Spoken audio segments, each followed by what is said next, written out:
Ya, Assalamualaikum warahmatullahi wabarakatuh. Alhamdulillah, kita lanjutkan ya pembelajaran kita. Pembelajaran 3 bagian kedua. Ya, di sini nanti kita akan belajar tentang muatan pembelajaran IPS dan muatan pembelajaran bahasa Indonesia. Ya, masuk di kegiatan kedua. Ya, teman-teman, pada kegiatan pertama kemarin kita sudah mempelajari tentang keragaman yang ada di sekitar kita. Nah, negara kita, Indonesia, itu memiliki wilayah yang sangat luas dengan kondisi alam yang berbeda-beda atau beragam.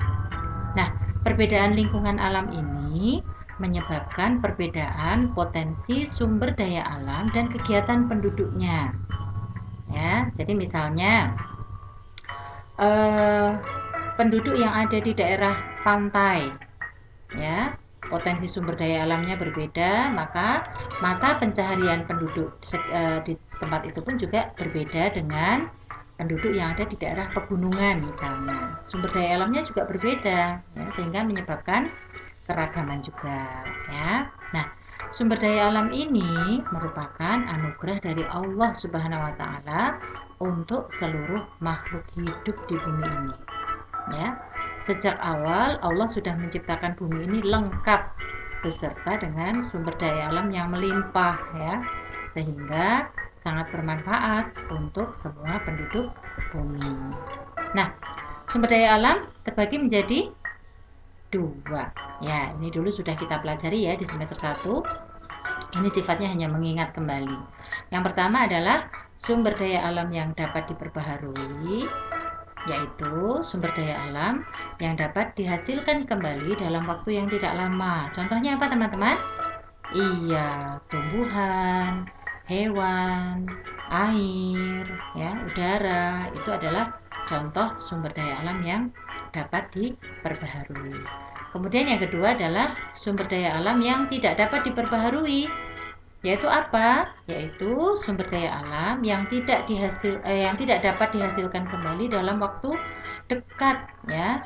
Atau kalau misalnya bisa dihasilkan itu membutuhkan waktu yang sangat lama atau waktu jutaan tahun, ya. Nah, ini tentu saja tidak mudah ya bagi kita. Contohnya apa sih? Minyak bumi, ya. Kemudian batu bara, bahan tambang. Contoh bahan tambang itu apa? Ada emas, nikel, bauksit, ya, timah, dan bahkan minyak bumi itu sendiri itu juga merupakan contoh dari bahan tambang. Ya, hasil olahan minyak bumi itu apa saja toh, teman-teman? Contohnya, ada yang bisa menyebutkan? Iya, salah satunya adalah, atau salah banyaknya ya, salah banyak. Di antaranya adalah ada bensin, kemudian solar, ya, kemudian ada aftur, ya. Aftur itu bahan bakar apa, teman-teman? Iya, bahan bakar pesawat, ya. Kemudian ada minyak tanah, ya. Kemudian apalagi ya hasil olah minyak bumi itu? Ada lilin, ya, bahan untuk membuat lilin, gitu ya. Dan masih banyak lagi. Nah, ini contohnya, ya, sumber daya alam yang dapat diperbaharui. Ini Ustadzah contohkan dari kalangan hewan itu, dari keluarga hewan itu adalah sapi, ya, karena sapi ini banyak sekali manfaatnya untuk manusia. Dan hewan-hewan yang lain ya tentu saja masih banyak lagi, ya, baik dari jenis hewan yang berkaki 4 maupun hewan yang berkaki 2 atau unggas, atau hewan-hewan kecil lainnya. Ya, contohnya ular misalnya. Ular itu pun juga bermanfaat ya teman-teman. Jadi ular sawah contohnya itu menjadi sahabat bagi para petani, ya, karena ular ini membantu untuk membasmi tikus, ya, tikus yang bisa menghabiskan tanaman padinya para petani, ya. Kemudian tumbuhan. Nah, di sini Ustazah contohkan pohon kelapa, ya, karena pohon kelapa itu dari mulai akar sampai daunnya itu semuanya bermanfaat, ya. Contoh misalnya daunnya, ya, daun kelapa itu tulang daunnya itu bisa dimanfaatkan untuk membuat apa, teman-teman? Ada yang tahu? Iya, membuat sapu lidi. Ya, sapu lidi itu dari apa sih? Dari tulang daun pohon kelapa ya. Belum lagi buahnya. Buahnya juga manfaat ya buat kita. Airnya bisa diminum ya, air degan. Kemudian dagingnya bisa dijadikan sebagai santan ya, sebagai bahan makanan. Kemudian angin. Nah, angin ini pada beberapa negara tertentu ya, contohnya di negara Belanda itu sudah dimanfaatkan sebagai apa teman-teman? Iya, sebagai salah satu sumber energi ya. Jadi pembangkit listrik ya. Jadi memanfaatkan hembusan angin itu kemudian orang-orang membuat yang namanya kincir ya, kincir angin seperti ini. Nah, ini bisa menjadi salah satu energi alternatif. Kemudian yang berikutnya adalah air. Air juga sama ya, sama seperti halnya angin. Air juga menjadi salah satu sumber energi alternatif ya. Aliran air sungai ya, kemudian aliran air terjun itu ya.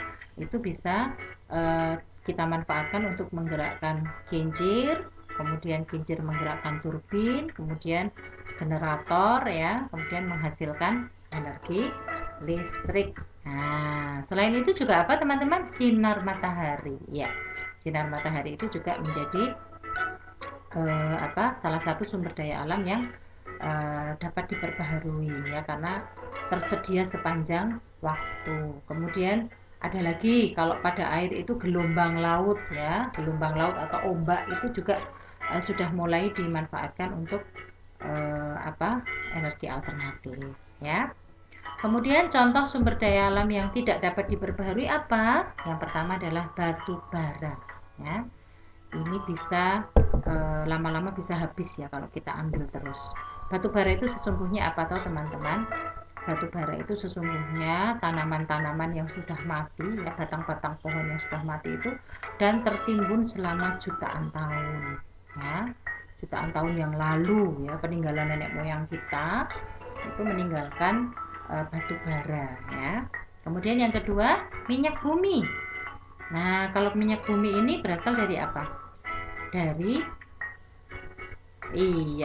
hewan-hewan yang sudah mati zaman dahulu ya, dan tertimbun selama jutaan tahun juga. Nah, ini kenapa di laut? Iya, karena minyak bumi itu bisa kita dapatkan ketika kita mengambilnya dari dasar laut ya. Jadi ini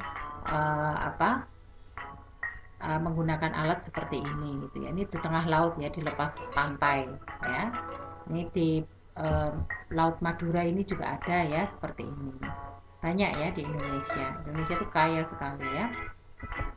Kemudian bahan tambang. Nah, bahan tambang di Indonesia itu luar biasa banyak ya. Ini yang di sini Ustazah contohkan adalah emas. Ya, tapi selain itu juga ada yang lain ya, ada tambang timah, kemudian batu kapur ya, bauksit, nikel ya, dan lain sebagainya. Nah, ini sumber daya alam yang tidak dapat diperbaharui, sehingga kita harus menggunakannya secara apa teman-teman? Iya, secara bijak, tidak boleh berlebihan, karena nanti kalau berlebihan anak cucu kita nggak akan kebagian ya, jadi tidak akan kebagian dari sumber daya alam yang saat ini masih bisa kita manfaatkan ya, sehingga tugas kita ya untuk senantiasa menjaga sumber daya alam ini supaya tetap terjaga dengan baik ya, masih tersedia ya, sehingga besok kelak kita masih bisa menikmatinya. Nah, sekarang Ustazah ingin mengajak teman-teman untuk berdiskusi ya, tapi karena kondisinya sedang terpisah seperti ini antara kalian dengan Ustazah, maka nanti kalian boleh ya berdiskusi dengan orang tua kalian ya. Diskusinya tentang apa Ustazah? Ini tentang lingkungan sekitar rumahmu ya. Jadi teman-teman menceritakan tentang lingkungan rumah, kemudian mencari tahu sebenarnya sumber daya alam apa sih yang ada di sekitar rumahku ya, nanti boleh tanya sama orang tua. Kemudian tuliskan mata pencaharian atau pekerjaan penduduk yang ada di daerah sekitarmu, jadi tetanggamu, atau orang tua kalian, kemudian tetangga depan rumah, tetangga samping rumah, ya, tetangga-tetangga satu deret dalam satu gang, itu apa saja sih pekerjaan mereka, begitu ya. Kemudian, apakah potensi sumber daya alam yang ada di daerahmu itu sesuai dengan lingkungan kalian? Nah, nanti bisa didiskusikan juga ya. Kemudian, apakah pekerjaan penduduk di daerah kalian itu sesuai dengan lingkungannya? Nah, ini juga bisa kalian diskusikan ya. Nah, hasil diskusi kalian tuliskan di buku catatan tematik muatan pelajaran IPS ya. Nah, kalau sudah selesai, kita lanjutkan di kegiatan 3 ya. Keberagaman SDA, lingkungan, pekerjaan, dan cita-cita itu sesungguhnya memperkaya masyarakat Indonesia, teman-teman.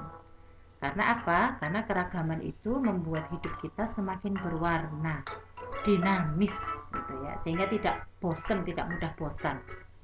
Keindahan keragaman dituangkan dalam puisi di samping ini. Nah, coba kalian nanti baca ya puisi ini dengan benar. Contohnya apa sih? Judulnya apa sih? Judulnya Hidupku Penuh Warna, karya D. Karitas. Nah, nanti kalian baca ya puisinya. Bait pertama, bait kedua, bait ketiga, dan bait keempat. Ya, ini menceritakan tentang keragaman kehidupan yang ada di Indonesia, tepatnya di negara kita. Ya. Nah, kalau sudah selesai kalian baca puisi ini, coba kalian pahami satu persatu setiap baitnya. Ini maksudnya apa sih? Bait 1 itu bercerita tentang apa sih? Bait kedua juga bercerita tentang apa sih? Bait ketiga, bait keempat itu bercerita tentang apa sih? Nah, ini kalian kemudian diminta untuk menjawab pertanyaan di bawah ini. Ya.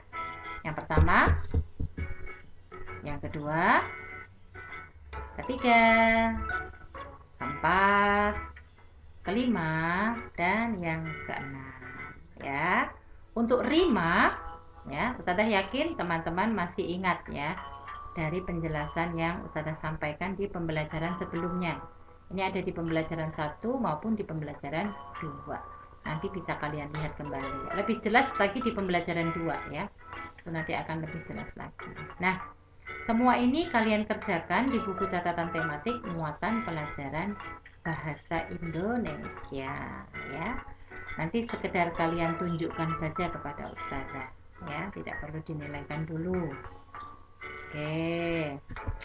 Alhamdulillah sudah selesai, sudah pembelajaran 3 kita, baik bagian 1 maupun bagian 2 teman-teman. 3 muatan pembelajaran sudah Ustazah sampaikan semua. Ada bahasa Indonesia, PPKN, dan IPS ya. Hari ini di bagian kedua kita sudah belajar tentang mengidentifikasi sumber daya alam yang ada di lingkungan sekitar kita.